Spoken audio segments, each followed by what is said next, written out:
I joined my first MSP, my only MSP, Mobius Works, as the fifth employee. I actually made the connection because one of the founders was somebody who I was friends with in the BBS world when I was around 15. No, younger than that, probably middle school. I signed into his BBS and was chatting with him and then started my own BBS. So started at that MSP as a fifth person, and we went through quite a bit of growth. At our peak, we were 25 people. I was leading a division of the MSP where we were doing custom development, and that accounted for about half of our revenue. And then we ended up selling the MSP and focusing on the custom development work. But through that journey, we had also made partnership with ConnectWise and developed what is now the Mobius product as part of that partnership. My journey started in tech probably when I was more like 8, and I was programming in BASIC. I would get a book at Radio Shack. Brian started building cardboard computers. He always seemed to know what he wanted to do, and he was programming calculators in class. I started with BASIC and was told, oh, you can't make a career of that. What were you making? Oh, a song called I Love Cats. It took like forever and it was wonderful. It was full color and sound and pictures. It was pixelated cats that I made, and that was hard. That was actually pretty difficult. And I did some sequels. My mom was cleaning in there and you had to save it in a particular way, and I ran to get milk and then that was gone forever and I cried for days, which was maybe near the end of me liking doing it because it was so upsetting when something disappeared forever. But at any rate, I did a lot of other things. Brian was always staying in that tech world, and I started a preschool program called Zippy's Place where I did marketing and got people into the program. And here I thought I was a mess up because people like Brian had a real clear path, and I seemed to be jumping all over the place. I was an office manager. I did HR at a company accidentally, but I kept learning. Cold calling. Oh, I did cold calling for vacuums, Kirby vacuum cleaners. Oh, I was thinking of the... Oh, Melaleuca. Yeah. No, that wasn't the one I was thinking of either. I even did the census. I was out doing the census and walking door to door. And I got to talk to a lot of different people, but some people didn't enjoy it so much. And I got over my fear of dogs. But yeah, so approaching people in different ways. But it's funny, at the time I thought that I was a mess up because I had gone to school for journalism and music. Who's going to do anything with journalism and music? And then I went back to school later, got my MBA, but I was always learning different things and learning as much as I could. And so that's where I circled back. I was doing well at getting my MBA. This is at the same time that Brian's working at the MSP, and had organized a couple events for Obama's White House on interfaith diversity and was enjoying that. And yeah, met Brian. We started talking online, and then we decided to meet in person. And it was first day we had been talking a lot, but it was nerve-wracking. And then all of a sudden he started talking about which HR system that I was using for outsource, for billing or something.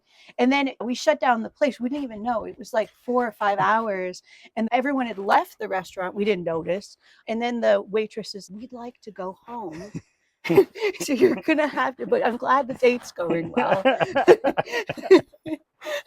That was it. We were just always giving each other business advice on situations while we were working at separate companies and trying to work through things together, but separately. We had talked a lot about different struggles we were each having in our jobs, and how to navigate this problem and how to navigate that problem, and just helping each other. Actually, some of our first dates were coaching other businesses, and one of our first dates was going to IT Nation. He asked if I'd go to IT Nation, and oh my goodness, I really loved the MSPs that I met there. I was thinking it was going to be like at a little convention center or a town hall, and then I walk into IT Nation. I just didn't even know what conventions were like. I had been to like the healthcare convention in Torrington. What's that, like 50 people or something? Yeah, it was like a few people with booths. What's IT Nation, 5,000? Yeah, unbelievable. And I got to talk to so many people and started studying the buying patterns at the convention. Remember, I was going to vendor showcase and I Yeah. was like, oh, these are the swag that people actually want. And these are the right ways people are bringing them into the booth, because you had the pinball machine that year. Yeah. That was our first project that we worked on together. Yeah. You were there as my guest. Yeah. But ended up helping sell our products. And actually, we started some deals that are big connections of us now. Here I wasn't even working with them, and it was just like, oh, yeah, we should talk to this person. Let's sit down with this person and have a conversation at the Circle Bar. It was fun. I remember that one MSP that pulled us aside after we had been at the bar talking with people until they shut down the bar at IT Nation. This MSP saw us in the hallway and I need to talk to you guys some more. Can I buy you breakfast? And we talked for a couple more hours with him, I think. 4 hours. To talk through some HR issues that he was having in his MSP at the time.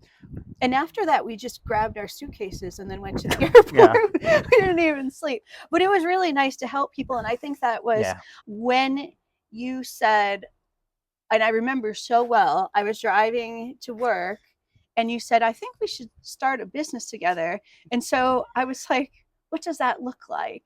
And you started painting, bringing the software line of things and us being able to give it great care. And I pushed back because I was like, I like nonprofit. I like helping people. And Brian said, oh, this is helping people. It's small and medium businesses. It's the economy. This is a wonderful way to give back.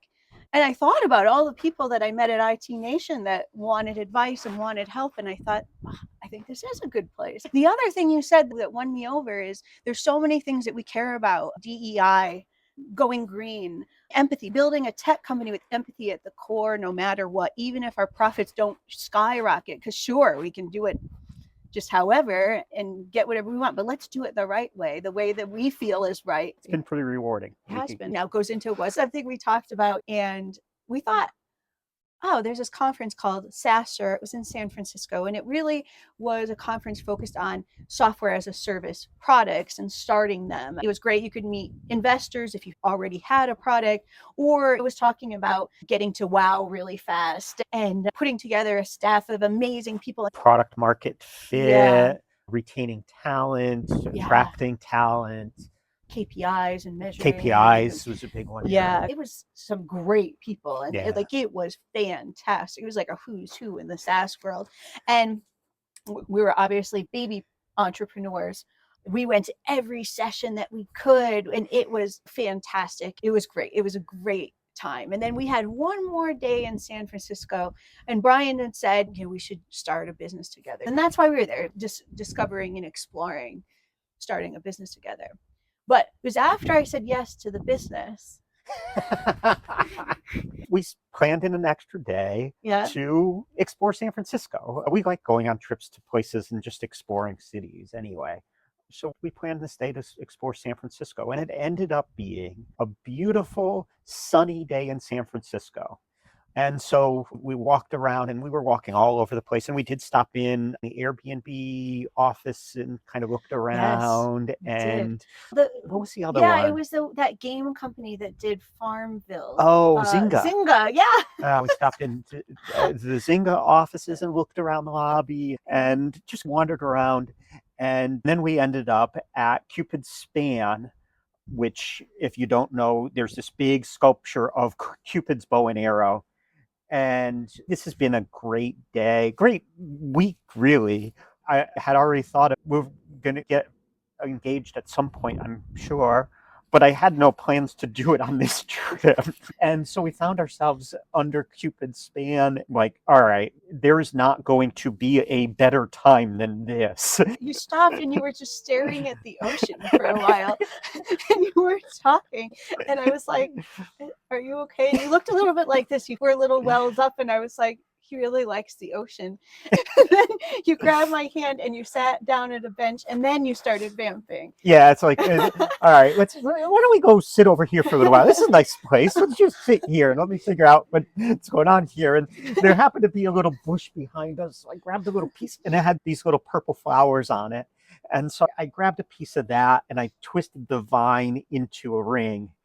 and then proposed, and she said yes, and we later got matching tattoos to represent the flower. Yeah. And then we continued our tour of San Francisco, and almost the very next place that we ended up happened to be this nondescript building with hallway upon hallway of these tiny little jewelry stores.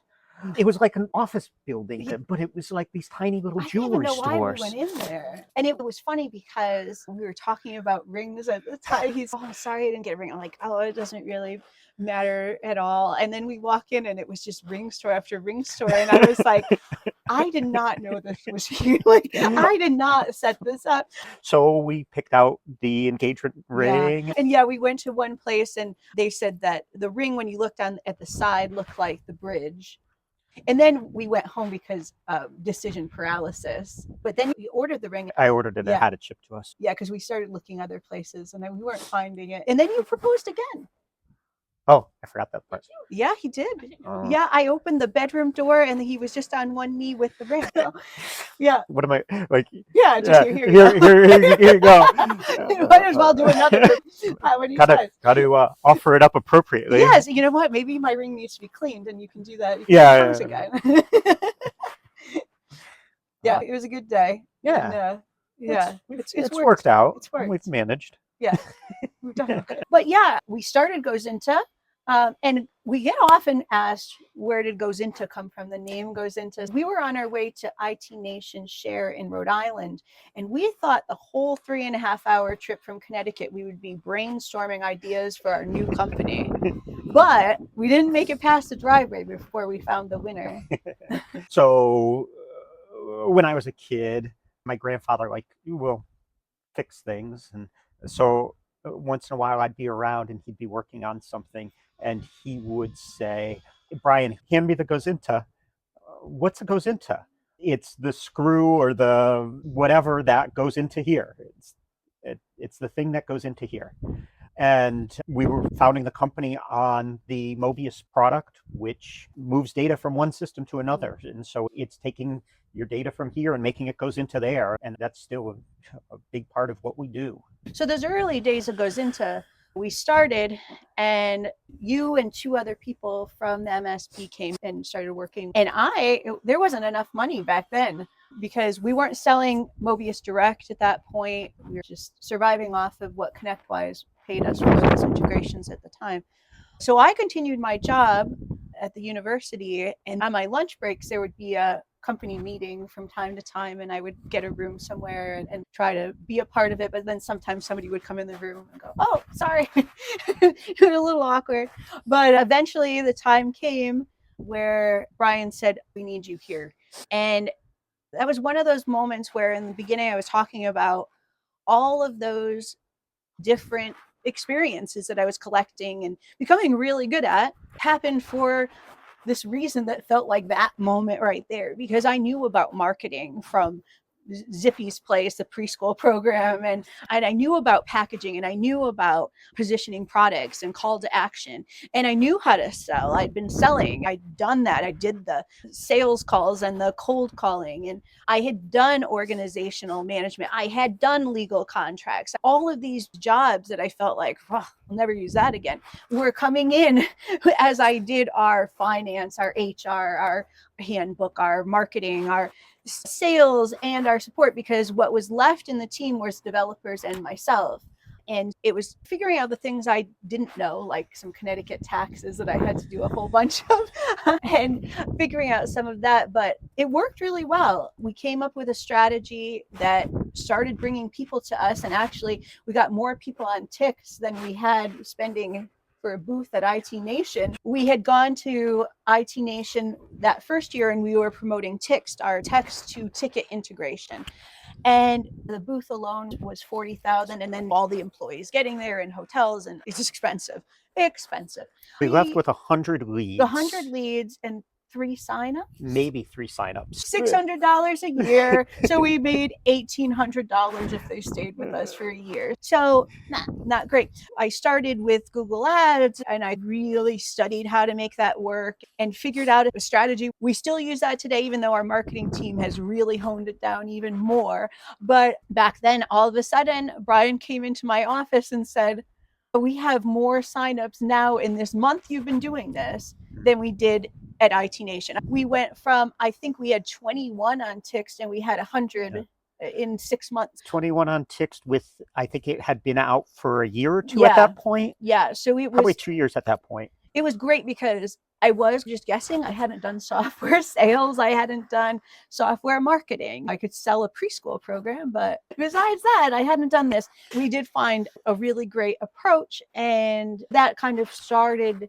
things that we could bring other people on. I was also doing support at that time. Yeah. And that's, I think, where more consulting came in, because one of the neat things in the early days was, and actually this kind of ended up biting us, because when people would come and talk to us about support, they would talk about other things. I was conversational, and I'd say, oh, what's going on? Why are you having a bad day? Or what's going on with this? And they tell me about, oh, this happened and we lost 4 customers, whatever. So I give some advice because I'm there and I like to help people. And then it seemed like they would call back with other questions. Oh yeah, Mobius isn't working here, but actually I wanted to talk to you about this. At the time, Mobius was completely sold through ConnectWise. It was at a very low price point. We were only receiving $35 a month per subscription.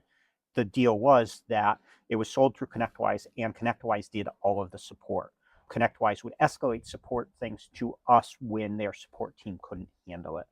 We put in something in our early day software that was a frown button if you had something wrong, and a happy button. And then the frown button would come to us, even though ConnectWise was supporting it. But if you hit the frown button, we would get something, and me being very proactive would email them right away and see. It turned out one of our clients realized that they could, if they hit the frown button, not only get support from us, but also get some business advice. And she was hitting that frown button all the time. So eventually I told her about that. She's like, oh no, I didn't realize that. But it was those kind of situations that made us realize people want to buy this directly from us. They want support from us, and they want help from us. They want advice from us. The support that people were getting from ConnectWise was not enough. So we brought support in-house. We raised prices to support that, brought support in-house, and then later realized that people weren't getting the right start they needed because they weren't getting the product set up properly from the beginning. We ended up requiring onboarding for the product, so that way we can guide the customer through getting the system set up well so that they're going to have a success with it. And it's worked out really well. Yeah, it has. And now with that direct interaction with customers, we don't have ConnectWise in between us. We have a lot better connection with our customers. We can build relationships. We can provide them a better experience overall, which gets into more of that consulting stuff. We talk about software issues. Those software issues are supporting business issues, and one conversation leads to the other. Yeah, so we did more and more consulting, and Tixt and Mobius have done well. They continue to truck along, and we continually are making Mobius better. Then the opportunity came up for us to get into consulting, and we purchased a company, Eureka Process, that was doing process consulting, and brought that in-house and realized that there was an untapped market in consulting, and it really comes from a holistic approach at consulting. And that sounds like buzzwords, but it's not. The problem with consulting is that it tends to be siloed. You get a consultant for marketing, you get a consultant for finances or for strategy or EOS or whatever. And it's focusing on one area. And really, our whole story has been a value-based business. We have been a value-based business from the first day. It's all been about values. And I do feel that is a way to lasting success. Sure, if you want to build a business really fast and sell it off, fine. If you don't want to have any values attached, whatever. But if you really want to have a lasting business with some real core that's going to sustain and something you can leave a legacy with, you have to have values at the center of it. I would argue any business should, but if you want to have something that you can be really proud of that's going to grow in a sustainable fashion, you need to have values at the core. But that's not just in, let's think about it at a leadership level. That needs to permeate every single thing. It needs to be all over your HR document. It needs to be soaked in your hiring process. It needs to be in your marketing, in your sales. It needs to be everywhere. And you can't do that if you go to a marketing coach over here, a sales coach over here, a consultant. You need to have a consulting team that helps you figure out your values, helps you learn how to verbalize them, and then helps the entire team to bring that to creation. So you're hiring for that value set. So your customers understand the value set. It has to be everywhere. And that is the difference. And that is what we started in the growth program. And that is something that no one else is doing. It's something 10 years ago I would have scoffed at. It's vision statements and mission statements and values and spending time to hash over the wording of these things and really get to the core of it. It's certainly something I would have dismissed because let's get our stuff done. That's the important part. We got to deliver things to our customers. And that is critical. Like, you can't let that up. But having those values spelled out is the core to your company culture. And if you don't consciously develop your company's culture, then a culture will develop organically, but it's not one that you can control. And it's probably going to end up being something that you're not going to like in the end. If you can take your personal values and attach that to your company's values, make sure that the people who are working with you can buy into those values, and it is something that the whole company can buy into, it will make your company a lot more powerful. I think everyone's worked in a company where there's been a toxic culture, especially when you're hiring. I hear about that all the time. One of my questions is, what gives you life about your work and what drains you?